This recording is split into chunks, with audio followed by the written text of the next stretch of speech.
Tonight, on Politics on Sunday, Nigeria isn't just dealing with the security challenge at home. There's a bigger battle unfolding across international newsrooms. Global headlines are echoing claims of a so-called Christian genocide in Nigeria, and the presidency says the world is getting it completely wrong.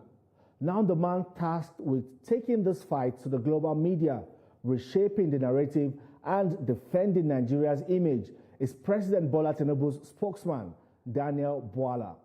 He joins us tonight for an unfiltered conversation. What exactly is the government's strategy? Why is the international community hearing a different story? And can Nigeria win the battle of perception? We're asking the tough questions, and we're getting straight to the heart of the matter. This is Politics on Sunday, and I am Femi Akonde. Let's begin. Ladies and gentlemen, Daniel Bwala, fresh from the global press, defending the country and helping set the right narrative or counter this global narrative against Nigeria. Now, this global engagement that you were tasked with by President Bola Tinubu, how far is it going? Because we've seen here in Nigeria that the president has also constituted a committee headed by the National Security Advisor to interface with the United States. So how far so far, and how successful, I should ask? Yeah, very successful, and thank you for having me, and good evening to the viewers.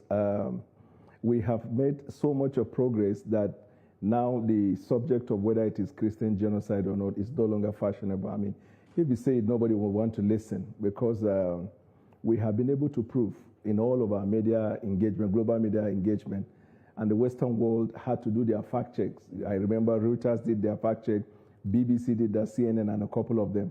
They asked some of the multinational organizations and non-governmental organizations in Nigeria to give them the facts report about the crisis in Nigeria over time.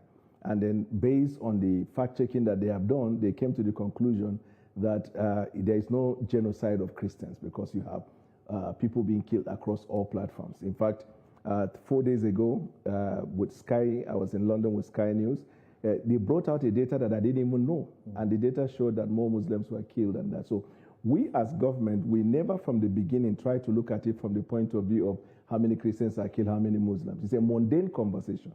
We are concerned that the Nigerian people are being killed and we're finding solutions. It is when this disinformation started coming, in order for you to set the record, then you have to counter that. But our focus is not about whether it is Christians or Muslims. We know that the responsibility of government is to preserve the lives and the property of the people. And I can tell you that the global media is on our side, but I know we need to do a little more work on the MAGA-based media in the United States of America. Daniel Bwala was sent by his paymaster, President Bola Ahmed Tinubu, on a propaganda mission. He and others were sent to go out and tell some foreign media outlets that Christians are not being targeted by Islamic jihadists and by terrorists in Nigeria. Meanwhile, as they were going around singing from the same hymn book, Christians were still being targeted and killed mercilessly in Nigeria.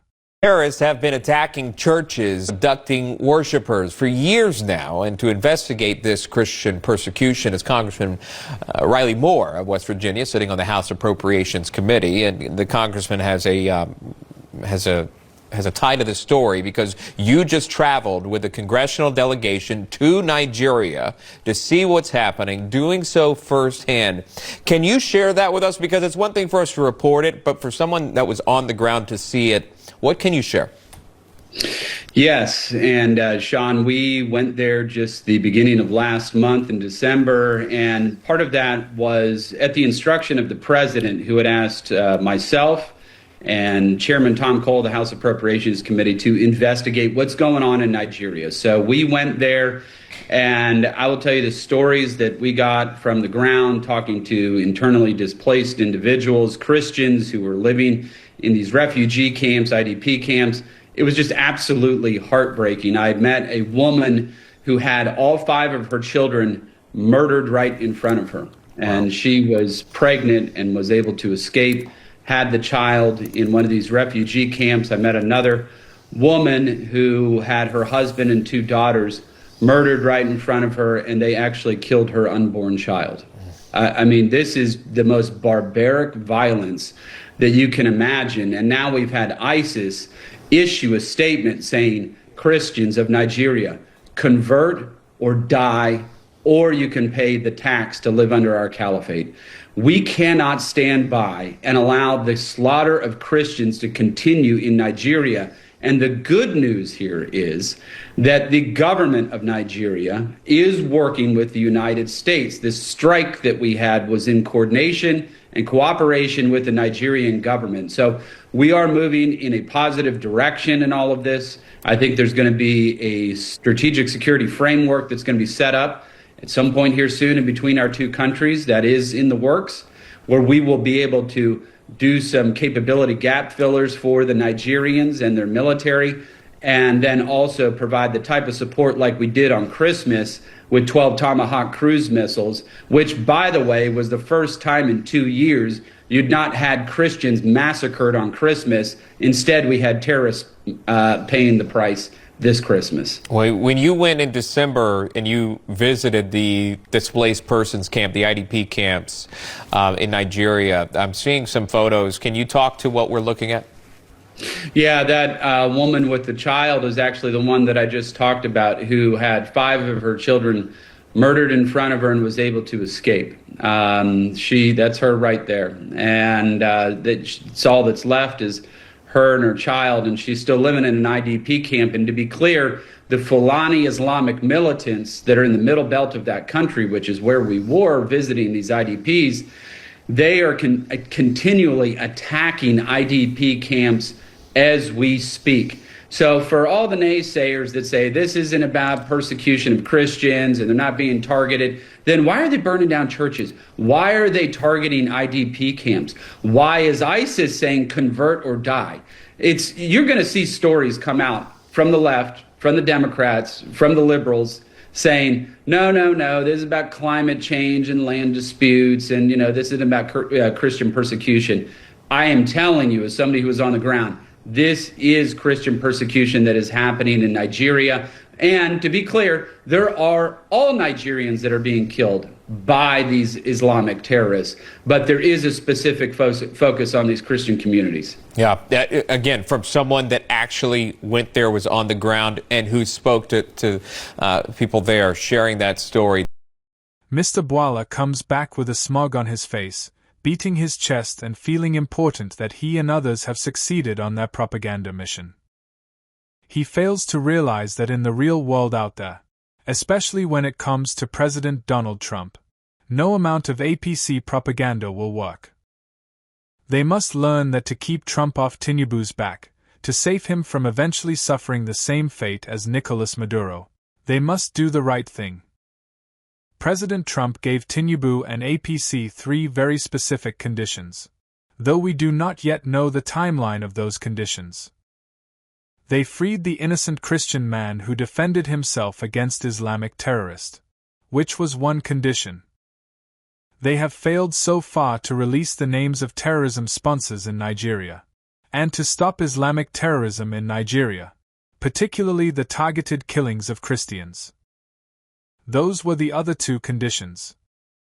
It is being reported that Trump has warned that he will order more American airstrikes in Nigeria. Tinubu and APC think that this is business as usual. They think it is the same as dealing with docile Nigerians.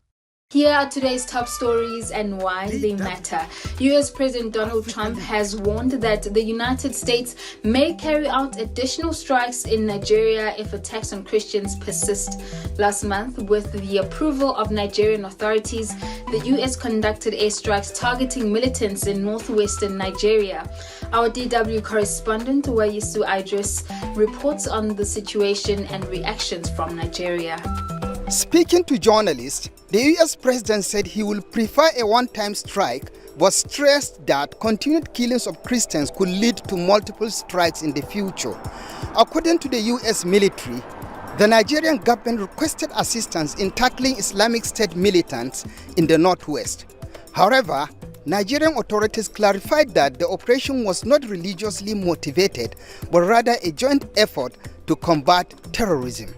The previous strike raised concern about Nigeria's sovereignty, with critics warning that foreign intervention could undermine effort to address internal security challenges.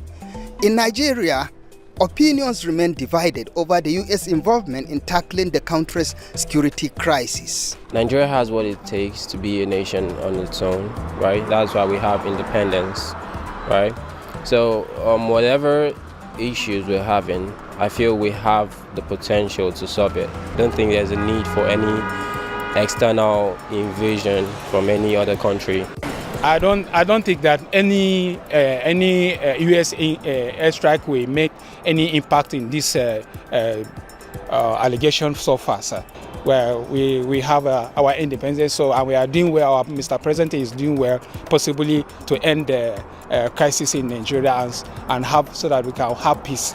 If it's going to do a lot of good, like it's going to bring an end to the menace that we're going through right now, it should be something that is a welcome idea. My opinion is that he has a hidden agenda, because he said that there is a Christian genocide, which is not true.